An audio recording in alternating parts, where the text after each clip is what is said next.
함께 나누게 될 우리 성경 파노라마의 내용이 조금 내용이 좀 많아가지고 오늘은 여기까지만 하도록 하겠습니다. 자, 우리 교재를 보시면 3번입니다. 오늘 내용이 제사와 절기에 대한 내용이 이제 나오게 되는데요. 자, 오늘 중심 인물 모세와 아론에서 밑에 한번 읽어보도록 하겠습니다. 자, 하나님은 시작. 백성을 구별하여 죄악된 애굽에서 구원하여 다른 민족들과는 다른 모습으로 살게 하셨습니다. 이것의 구체적인 방법이 바로 예배입니다. 하나님은 이스라엘 백성들에게 예배를 통하여 거룩하신 하나님을 구체적으로 섬기고 경배하는 거룩한 삶을 가르치십니다. 레위기는 바로 이것을 실제적으로 가르쳐주는 책입니다. 내가 거룩하니 너희도 거룩하게 하라는 말씀은 거룩하신 하나님을 예배하면서 우리가 어떻게 거룩해질 수 있는지를 보여줍니다. 자, 우리 지난주의 내용이 율법과 성막에 대한 말씀이었습니다. 출애굽을 한 이스라엘 백성들이 홍해를 건너고 나서 이제 쭉 밑으로 내려오면 이제 시내산에 약 한 1년 정도를 머물러 있게 됩니다.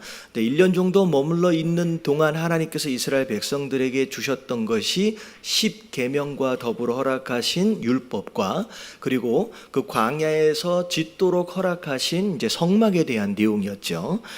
율법은 제가 지난주에 말씀드렸다시피 그것을 지키는 것으로 말미암아 거룩해지는 것이 아니라 주신 목적이 그 율법을 통하여 스스로 죄인이다라고 하는 것을 깨닫도록 하시는 게 율법을 주신 가장 중요한 목적이라고 말씀을 드렸어요. 그래서 스스로 죄인임을 깨닫고 그 죄에 대한 문제를 해결하기 위해서 하나님이 허락하신 것이 무엇이냐? 성막이에요. 성막을 통하여서 어떻게 죄 용서를 받을지에 대한 방법들을 소상하게 가르쳐 주셨는데 그 성막 안에서 죄 용서하심을 받기 위해서 허락하셨던 내용들이 오늘 함께 나누게 될 제사와 절기에 대한 내용입니다. 그래서 그 성막 안에서 어떻게 제사가 드려졌고 또 그리고 그 절기들이 어떻게 지켜졌는지에 대한 내용 우리가 함께 살펴보도록 할 텐데 이제 제가 중간중간 설교 때 말씀드렸던 제사의 내용들과 이제 어떻게 보면 절기의 내용들을 오늘 함께 말씀을 드리도록 하겠습니다. 이스라엘의 제사는 제사의 목적을 따라서 5가지의 제사로 나눠지게 됩니다. 몇 가지라고요? 5가지예요. 자, 순서대로 이 뒤에 장에 보면 순서대로 나와 있어요. 첫 번째가 번제, 소제, 화목제, 속죄제, 속건제. 자, 이게 이스라엘의 5대 제사예요. 자, 이것을 분리한 기준이 뭐냐면 제사를 드리는 목적을 따라서 이 5가지로 분리를 한 겁니다. 자, 그런데 종종 성경을 읽다 보면 이 5가지 제사의 이름 말고도 또 다른 이름들이 등장하면서 도대체 이게 뭔가라고 헷갈릴 수 있어요. 자, 이 5개의 분리의 내용들 외에 자, 제사를 드리는 방법을 기준으로 해가지고 4가지로 분리가 돼요. 4가지 제사의 방법으로. 그러니까 하나는 목적을 기준으로 5개가 분리가 되고요. 자, 그리고 제사를 드리는 방법을 기준으로 몇 가지가 분리돼야 돼요? 4가지가 분리가 됩니다. 자, 여기 교재에는 나와 있지 않으니까 제가 먼저 설명을 드리도록 하겠습니다. 방법을 기준으로 분리가 되어지는 4가지 내용이 뭐냐면 첫 번째가 화제. 자, 적어 놓으셔야 돼요. 이거 금방 그냥 알 수 있는 내용이 아니에요. 자, 화제. 자, 연필이 없는 분은 손 들어주시면 나눠드리도록 하겠습니다. 잠깐 손 들어주시면 자, 수요일 날은 필기할 내용이 있으니까 펜을 좀 준비해 주시고요. 자,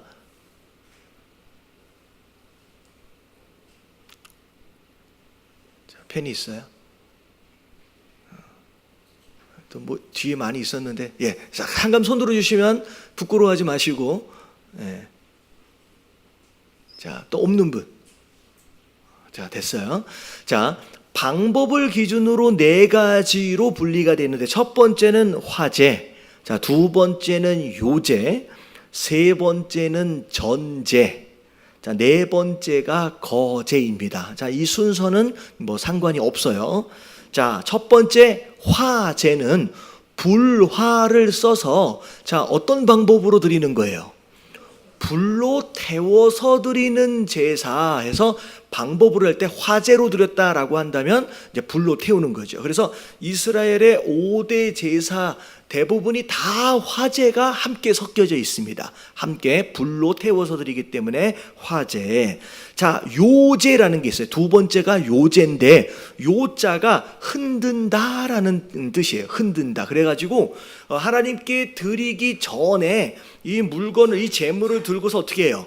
이렇게 흔들어요. 흔든다라고 해서 요제라고 얘기를 합니다. 그리고 전제가 있어요. 전제. 이 전제는 신약 시대 때 바울 사도가 하나님께 자기가 어떻게 드려지길 원한다? 전제로 드려지길 원한다. 여러분, 이 전제는 무슨 방법이냐?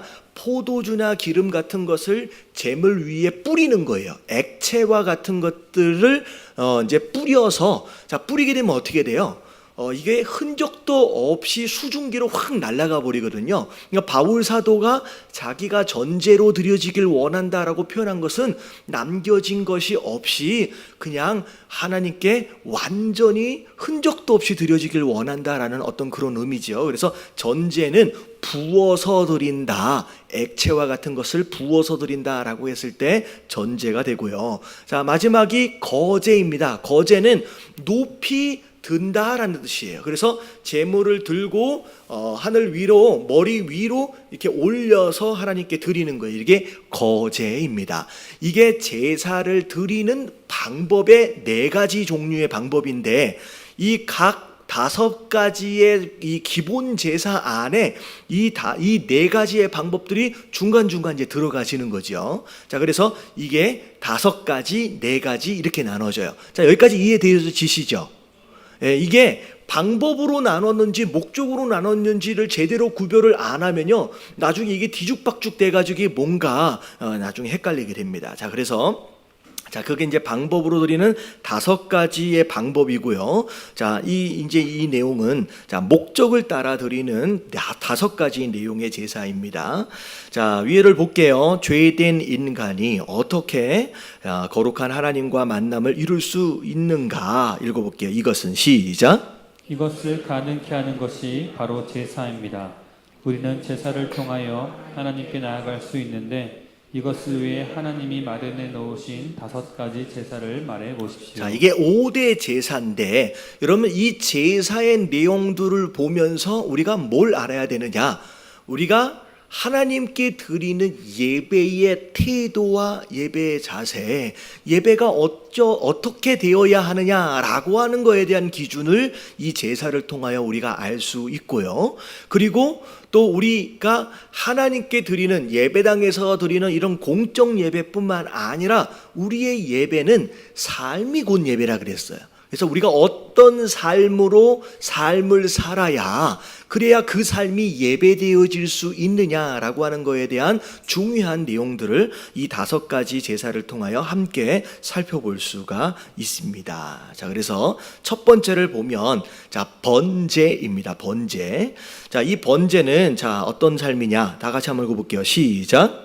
전체를 온전히 드리는 복종의 삶. 자, 이게 어떤 내용이냐? 이 번제만큼은 그 어느 것 하나도 따로 빼지 않고 그냥 100% 다 태워서 하나님께 드리는 거예요. 다시 말하면 그 어떤 것도 제사장이 되었든 바치는 사람이 되었든 띄어먹는 게 있어요, 없어요? 없어요. 그냥 다 하나님께 드리는 거예요. 여러분, 이게 여기에 설명에는 복종의 삶이다라고 나와 있는데, 제가 이제 뭐라고 설명을 드리냐면 100% 하나님께 드려지는 온전한 헌신의 삶. 여러분, 이게 번제의 특별한 의미입니다. 자, 우리가 복종한다, 순종한다라고 했을 때, 여러분 99%의 순종은 순종이 아니에요. 마지막 1%까지를 합쳐서 어떻게 순종해야 된다?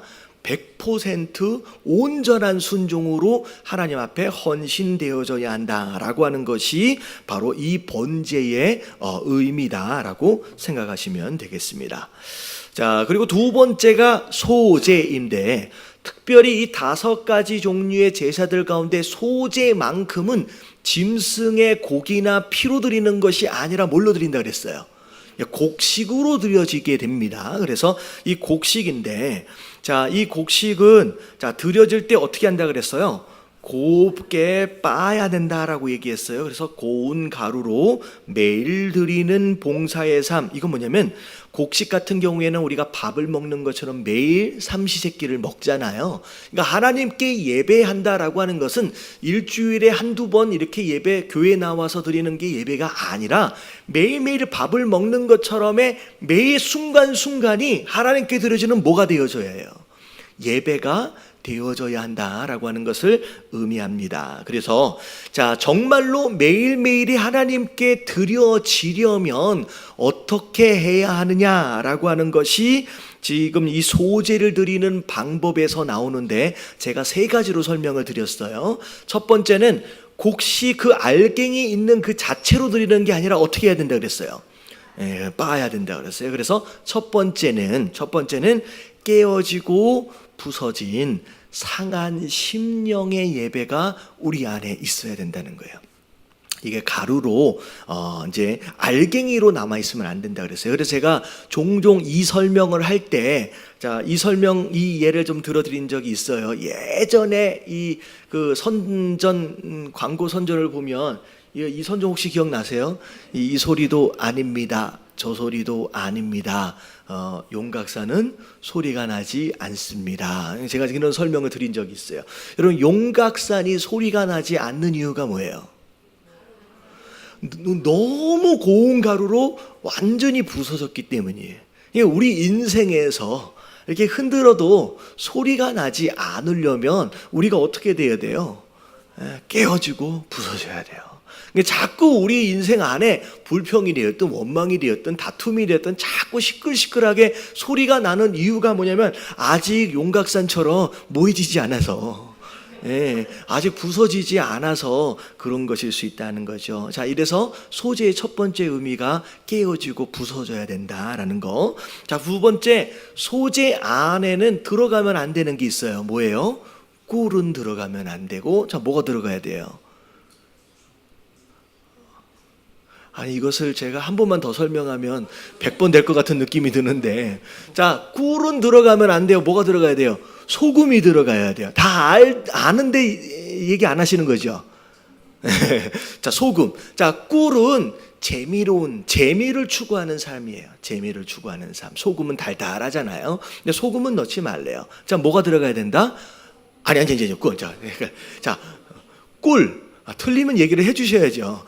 꿀이 재미예요. 재미를 추구하는 삶. 꿀은 들어가면 안 되고 소금이 들어가야 된다. 근데 이 소금을 성경에 뭐라고 설명이 되어 있냐면 언약의 소금. 이게 말씀입니다. 그래서 우리가 깨어지고 부서진 다음에 말씀으로 충만해야 된다라고 하는 것을 의미하고요. 자, 그 다음에 말씀 들어간 다음에, 자, 소금 들어간 다음에 뭘 부어라? 이제 기름을 부어라. 여러분, 이게 기름을 붓는 게 이제 전제의 모습입니다. 기름을 딱 붓는데 이 기름은 곧 뭘 의미하느냐? 성령 충만을 의미합니다. 그래서 소제로 매일매일의 삶이 하나님께 드려지려면 이 3가지가 깨어지고 부서진 상한 심령, 말씀 충만, 성령 충만, 그런 삶을 살 때 우리의 삶이 하나님께 드려지는 예배가 되어질 수 있다라고 하는 의미. 자, 이게 소제입니다.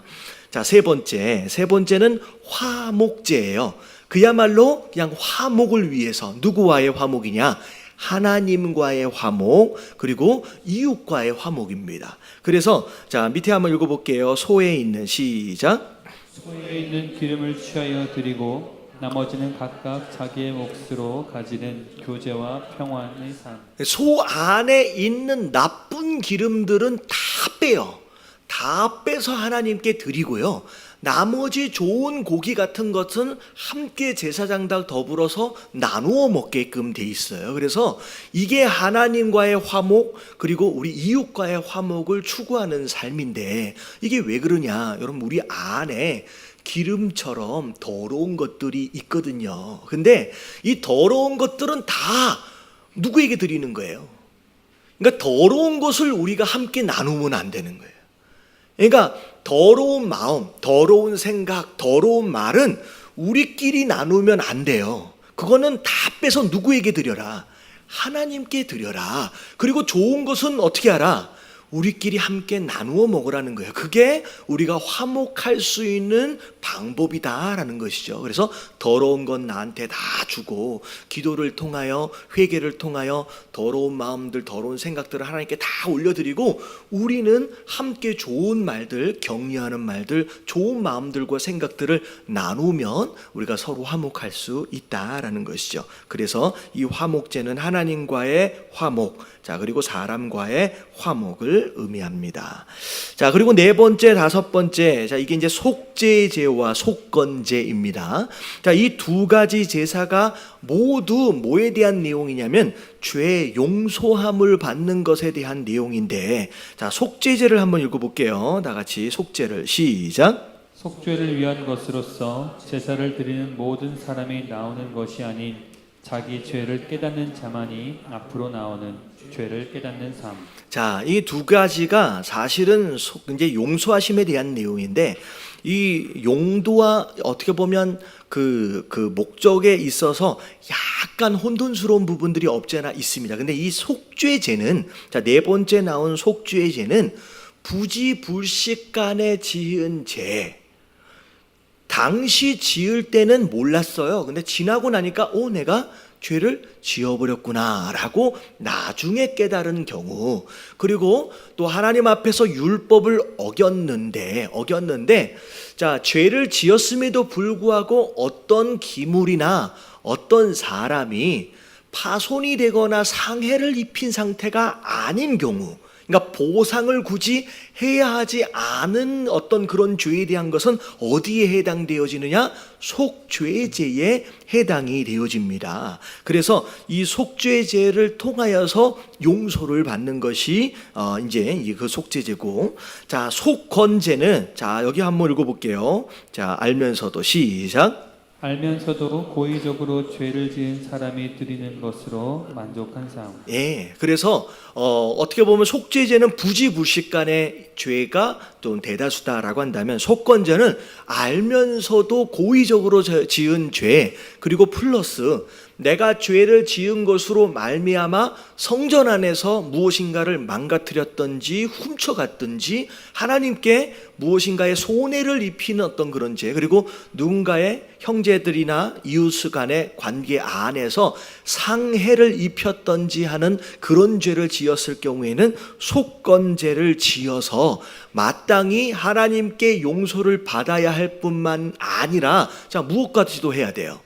내가 피해를 준 사람에게 합당한 보상을 치르도록 하시는 게 속건제에 대한 내용입니다. 그래서 제가 이 두 제사를 비교할 때 항상 설명을 드리는 게 뭐냐면, 종종 우리 기독교인들이 착각하고 있는 것들 가운데 하나가, 내가 죄를 지었는데 내가 지은 죄로 인하여 누군가가 상처를 입고 누군가가 상해를 입었는데, 심지어 목숨을 잃었는데 내가 하나님께 회개하기만 하면 다 용서를 받는 것처럼 착각하는 경우들이 있다 그랬어요. 근데 구약에 보면, 말씀에 보면 그게 아니에요.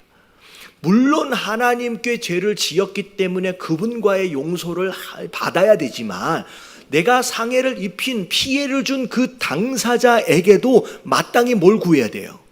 용서를 구해야 되고 그에 합당한 보상을 치러야 하는 것이 하나님께서 정한 법이다라는 것이죠.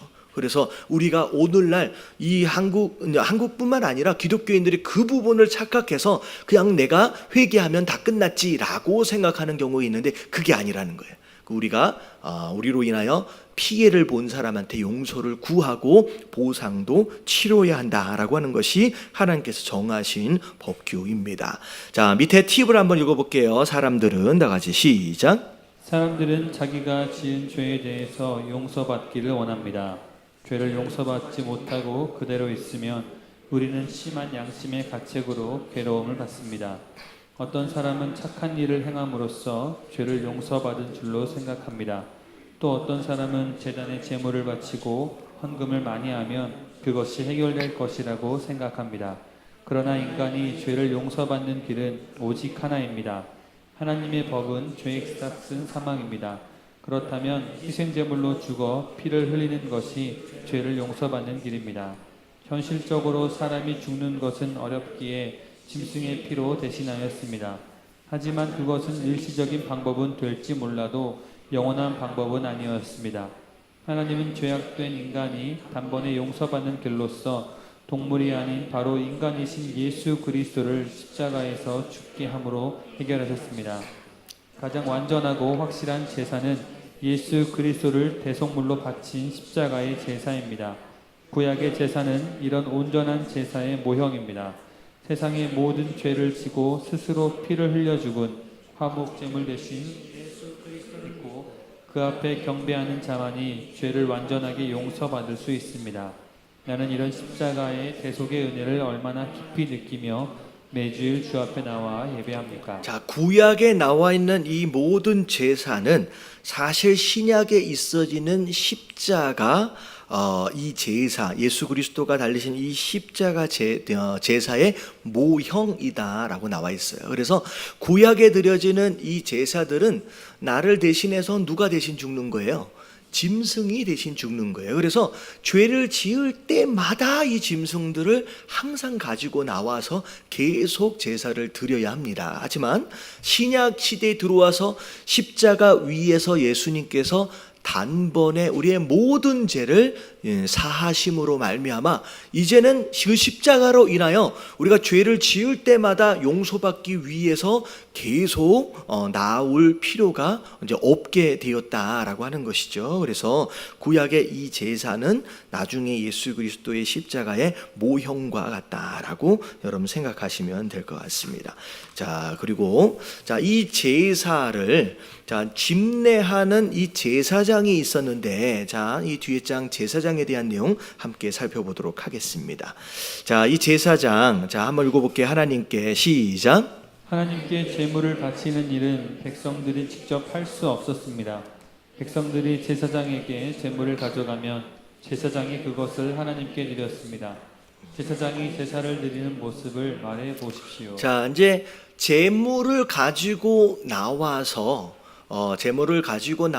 제단 앞에서 안수를 하게 되고, 그리고 안수를 받은 이 제물을 바치려 하는 자가 이제 목을 베면서 목숨을 끊습니다.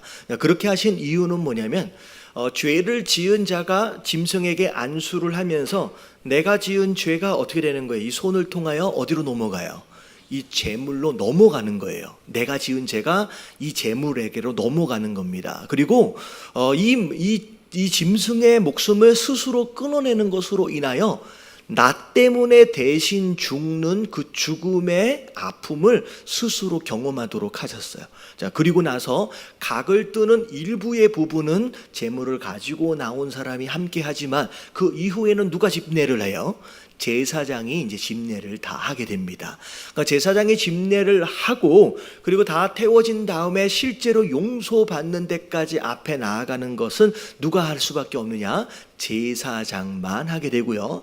특별히 1년에 한 번 대속죄일에 모든 백성의 죄를 가지고 나올 때는 대제사장만이 지성소 안에까지 들어가서 하나님께 용서를 받는 의식을 하게 되죠. 그래서 이 구약 시대만큼만 해도요, 죄를 지은 이 인간이 직접 하나님을 대면할 수는 없었습니다. 누구를 통하여 대면할 수 있었느냐?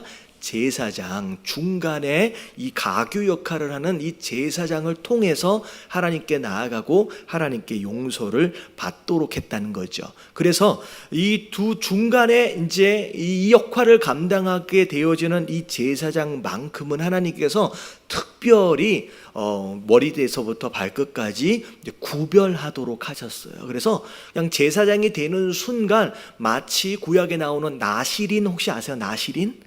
하나님께 드려진 사람으로서 아무거나 함부로 할 수가 없었어요. 그래서 심지어 부모님이 돌아가셔도 부모님의 시체에 손을 댈 수가 없었습니다. 왜냐하면 손을 대면 어떻게 돼요? 부정해져요. 일주일 동안 제사를 드릴 수가 없습니다. 그래서 진영 바깥에 나갔다 와야 돼요. 그렇기 때문에 제사를 집례해야만 하는 제사장으로서 시체에다가 손을 대면 안 됩니다. 자, 근데 이게 나중에 보면 이 예수님 당시에 혹시 선한 사마리아 사람 혹시 기억나세요? 기억나시죠? 이게 그 강도를 중간에 만났는데 여리고성하고 예루살렘 사이의 길에서 강도를 누가 만났는데 자 앞에 두 명이 지나가요. 제사장이 한 사람이 지나가고 그다음 레위인이 지나가고 마지막에 선한 사마리아인이 지나가면서 그 강도 만난 사람을 도와주잖아요. 근데 여러분 말씀을 보면 원래 제사장과 레위인은요, 여러분 이 강도 만난 사람을 만지면 안 돼요.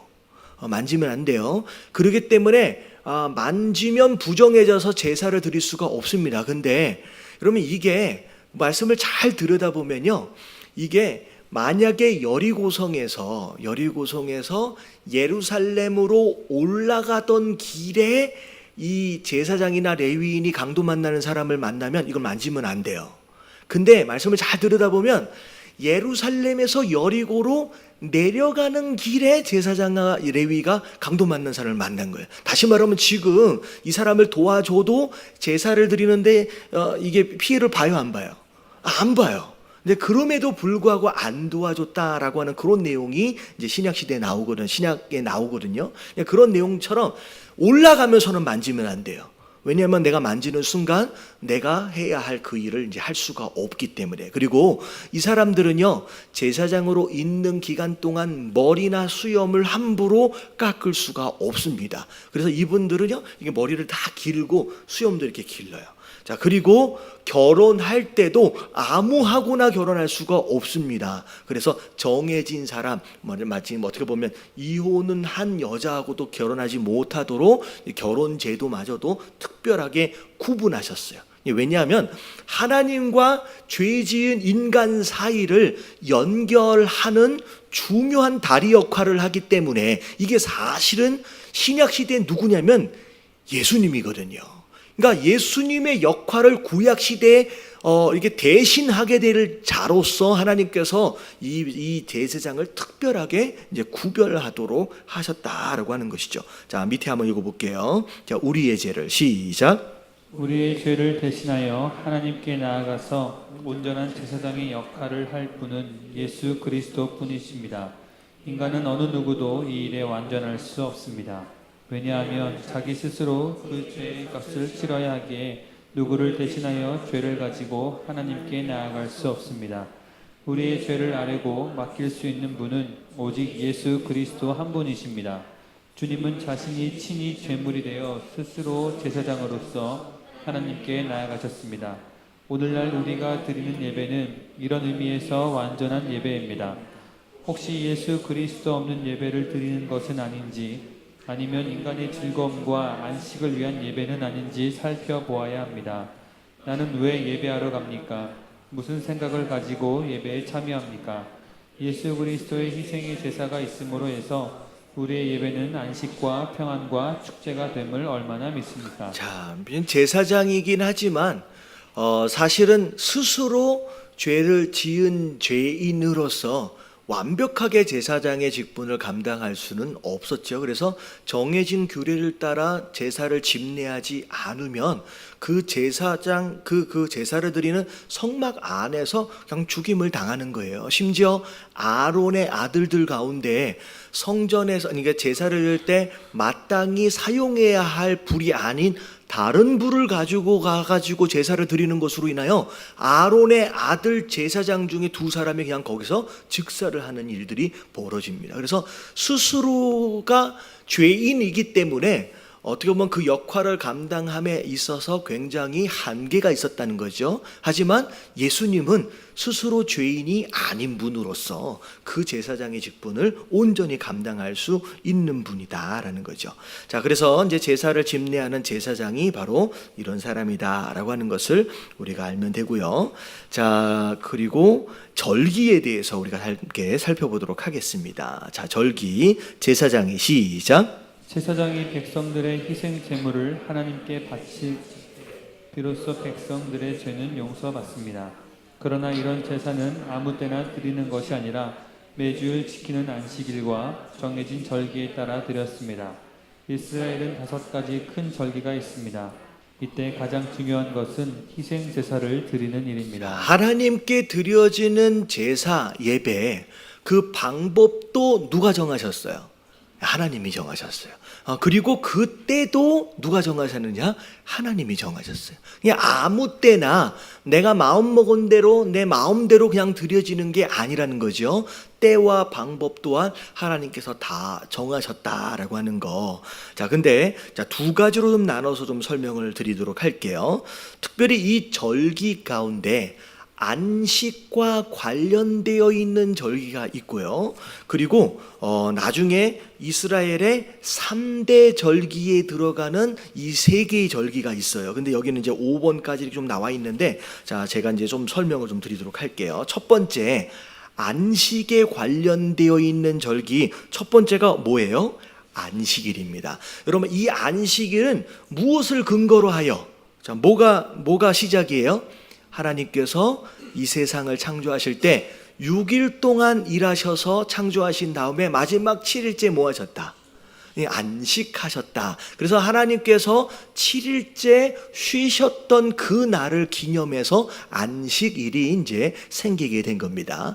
자, 오늘날 우리가 쓰고 있는 달력에 의해서 볼 때 이 안식일은 자, 언제부터 언제까지냐면요. 여러분, 토요일이 안식일이 아니에요. 토요일이 안식일이 아니라 여러분, 이스라엘의 시간은 오늘날 우리가 쓰고 있는 시간은 하루의 시작이 해가 뜨면서 시작해요. 아침으로 시작해서 밤으로 끝납니다. 근데 이스라엘은 우리 성경에 보면 창세기 1장에 보면 어떻게 돼요?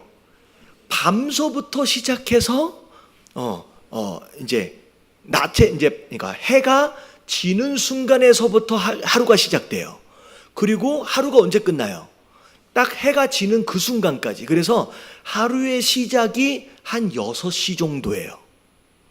하루의 시작이 저녁 6시. 그리고 그 다음날 해가 지는 그 순간까지가 하루예요. 그러니까 안식일이 언제부터 시작이라고 생각하시면 되냐면 금요일날 해 지는 순간 한 6시 정도. 금요일날 밤 6시. 그리고 언제까지예요? 토요일날 밤 6시까지가 이제 안식일입니다. 좀 이해되어지시죠? 예, 그게 이제 안식일이에요. 근데 오늘날 우리가 이 안식일 대신 자, 뭘 지키고 있느냐? 주일을 지키고 있죠. 그래서 안식일 그리고 주일은 이제 무엇을 기념하느냐? 예수님께서 무덤에 안식일 내내 계셨어요. 안식일 내내 계시고 언제 부활하셨어요? 주일날 새벽에 부활하셨어요. 그래서 기독교 우리가 지키고 있는 주일은 예수님이 부활하시는 그 새벽을 기준으로 해가지고 주일을 지키고 있습니다. 자, 그래서 안식일이 일주일에 한 번씩 쉬도록 하신 바로 그날 이 안식일을 지키도록 하셨고요. 자, 그리고 안식년이 있었어요. 안식일은 6일 일하고 7일째 쉬는 거잖아요. 안식년은 몇 년 일하는 거예요? 6년 일하고 7년째 쉬는 거예요. 여러분, 이것은 사람이 6년 일하고 7일째 쉰다는 의미가 아니라 여러분, 이 안식일은 주로 어디에 해당되어지느냐면 땅에 해당되는 거예요. 그래서 땅을 6년 동안 경작한 다음에 7년째 되는 때는 손을 대면 안 돼요. 손을 대면 안 돼. 근데 신기하게 손을 안 대도 그동안 떨어진 씨앗들로 인하여 곡식들이 자랍니다. 그래서 그 곡식들은 그 땅 주인뿐만 아니라 주변에 있는 고아와 가부, 나그네들이 함께 다 나눠 먹도록, 그래서 7년째는 땅을 쉬도록 이제 하는 그 연수가 있다라는 거죠. 자, 그게 이제 안식년이에요. 자, 그 다음에가 뭐냐면 희년입니다. 희년. 이게 뭐냐면 이 안식년이 몇 년 만에 한 번씩 있냐면 7년 만에 한 번 있잖아요. 근데 이 7년이 7번 간다고 생각해 보세요. 그러면 7, 7에 몇 년이에요? 7, 7에 49년. 그 다음에 이 49년 그 다음 해가 뭐가 되냐면 희년이 됩니다. 그래서 49년째 되면 50년째까지 합해가지고 몇 년 동안 땅이 쉬냐면요, 2년 동안 이제 땅이 쉬게 되는 거예요. 근데 이 희년은 특별한 의미가 있어요. 이게 뭐냐면, 이스라엘은 하나님께서 이스라엘 백성들에게 땅을 기업으로 주셨지만, 그러면 그 기업으로 주신 땅을 마음대로 매매하도록 허락하시진 않았어요. 매매하도록. 근데 여러 가지 경제적인 상황으로 인하여서 이 땅을 불가피하게 팔아야 하는 상황이 벌어졌을 때 이 땅의 영구적 소유권을 팔 수는 없어요. 근데 언제까지의 소유권을 팔게 되냐면요, 이게 50년마다 한 번씩 돌아오는 희년을 기준으로 지금부터 희년까지 몇 년이 남아있는지를 계산하는 거예요. 그래서 희년까지 10년이 남아있으면 10년까지의 가치로 판단을 해서 땅을 파는 거예요. 근데 이 50년마다 한 번씩 돌아오는 이 희년이 되어지면 무조건 그 땅은 원래 본 주인에게로 돌아가게 됐어요. 그래서 이스라엘은, 우리 한국과 이게 자본주의 사회는 그냥 부자는 그 자손 대대로 계속 부자잖아요. 근데 이스라엘은 하나님 그렇게 만드시지 않았어요. 50년마다 원점으로 다시 거꾸로 돌려놓으심으로 말미암아 잃어버렸던 모든 것들을 다시 뭐 하도록 하셨느냐? 다시 돌려받도록 하셨다는 거예요. 이거 되게 괜찮은 것 같죠?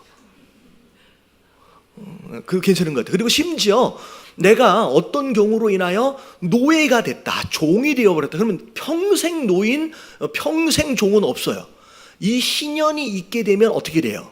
이 희년이 있게 되면 모든 종들이 다 풀려나서 자유를 얻게 됩니다. 그래서 50년마다 이렇게 이제 희년을 만드셔서 땅도 다 자유를 원래 주인에게로 돌아가고, 그리고 종들도 자유를 얻어서 다시 이제 일반인으로 돌아가게 하신 것이 이 희년입니다. 자, 이게 이제 안식과 관련해서의 이제 세 가지 절기다라고 이제 생각하시면 될 것 같고요. 자, 그리고 이제 그 다음 절기가 이제 이스라엘에는 세 가지 3대 절기가 있어요. 여기는 5대 절기로 나와 있는데 이제 주로 이제 세 가지로 얘기를 하는데, 이 세 가지가 뭐냐면 유월절, 오순절, 초막절, 이렇게 세 가지로 분리를 합니다. 그리고 조금 더 구체적으로 좀 분리를 하면 이게 3번, 4번에 나와 있는 나팔절과 속죄일, 요렇게 이제 좀 더 구별할 수 있는데, 일반적으로 3대 절기로 이제 구분을 하는데, 자, 이게 이제 자, 유월절서부터 설명을 할게요. 자, 유월절. 자, 이스라엘은 우리가 지금 쓰고 있는 달력이 이제 태양력이에요. 태양력. 근데 이스라엘 사람들이 쓰고 있는 또 다른 달력이 있는데, 이게 뭐냐면 종교력이라고 합니다. 종교력. 자, 이 유월절은 이스라엘이 쓰고 있는 종교력으로 1월 14일에 해당되어지는 날이 이 유월절입니다. 근데 이걸 오늘날 우리 태양력으로 볼 때 3월 달 한 후반 정도로 생각하시면 돼요. 3월 달에서 후반 정도로. 그러니까 한 2개월 정도 조금 더 앞서, 더 늦게 간다고 생각하시면 될 것 같아요. 자, 근데 이 유월절이 뭘 기념하는 절기냐? 자, 이스라엘 백성들이 나라를 세우기 전에 애굽에 뭘로 살고 있었어요?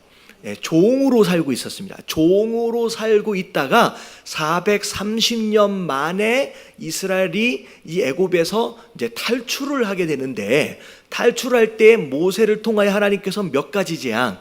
10가지 재앙. 근데 마지막 재앙이 장자가 죽는 재앙이었어요. 근데 이 장자가 죽는 재앙을 피하려면 자, 어떻게 하라? 양을 잡아서 문의 임방과 설주에 피를 바르라. 그러면 죽음의 사자가 그 집을 넘어가겠다. 그래서 이 유월이라고 하는 단어가 영어로 보면 패스오버예요. 죽음의 사자가 지나쳐서 넘어간다. 그래서 이 유월절이다라고 하는 것은 이 마지막 10번째 재앙으로 인하여서 이스라엘 백성들의 모든 장자가 살고 그리고 이 애굽에서 종살이하다가 이제 뭐래요? 해방되었다라고 하는 것을 기념하는 것으로 이 유월절을 지내도록 하셨습니다. 그래서 1월 14일 그들의 종교력으로 1월 14일 저녁서부터 이 유월절이 시작되고요. 자, 그날 다음 날 15일서부터 7일 동안은 뭐가 되어져요? 이게 이제 무교절이가 되는 거예요. 무교절. 자, 오늘 되게 어려운 내용이지만 알아듣고 계시죠? 네. 자, 6월절 다음 7일 동안을 뭐라고 부른다고요? 무교절. 자, 이 무교절은 무슨 뜻이에요? 일주일 동안 누룩이 들어가지 않는 빵을 먹는 기간이에요. 이걸 놓고 뭘 이제 이야기하느냐?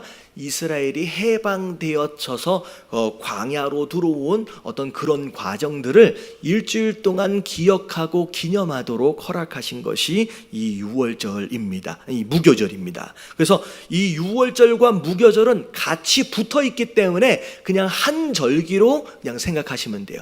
그리고 자, 아까 아침에 양의 피를 이제 양을 잡고 양의 피 임방 설주에 바르라 그랬잖아요. 여러분, 이 죽임을 당하는 양이 신약 시대 누구예요? 예수님이에요. 그래서 예수님이 언제 돌아가셨느냐? 이 유대인의 유월절 바로 그 전날 저녁 때 잡히시고 돌아가신 거예요. 그래서 유월절 어린 양이 곧 예수님이신 거예요. 예수님. 그래서 자, 그 다음 절기 이제 무교절이 이제 시작됩니다. 자, 그리고 나서